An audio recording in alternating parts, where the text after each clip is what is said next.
Avec les excès de la mondialisation qui continuent, ici comme ailleurs, à provoquer des vagues de revendications identitaires de plus en plus violentes et même sanglantes, la Maison Cameroun, bâtie sur une diversité culturelle et linguistique, comparée aux autres nations sœurs du continent, aurait bien moins d'atouts pour maintenir et réaliser son unité dans une telle diversité. Mais encore comme au lendemain de l'indépendance, le principal défi est de faire de cette diversité plus une richesse, voire une spécificité, qu'un obstacle dans la construction de l'unité nationale. La doctrine politique du président Paul Biya pour le libéralisme communautaire indiquait déjà la voie à suivre. Elle appelle les Camerounais à ne pas laisser les identités régionales prendre le pas sur l'identité nationale. Le sectarisme et le repli identitaire, préjudiciables au vivre ensemble, sont à éradiquer.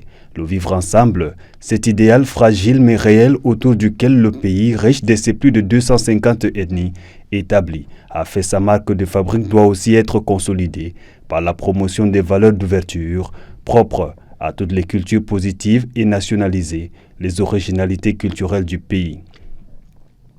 Ces musiques, ces danses, ces mœurs, d'où la sortie des terres de la Commission nationale pour la promotion du bilinguisme et du multiculturalisme agissant dans cette politique d'inclusion.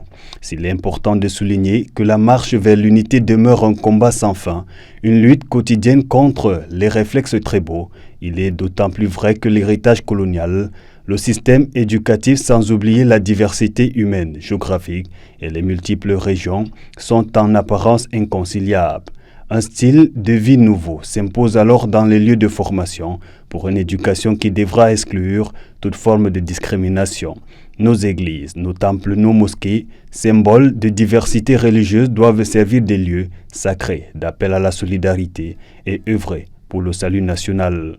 Des inégalités encore observées çà et là, ces fractures sociales constituent un pesanteur non négligeable à la cohésion sociale.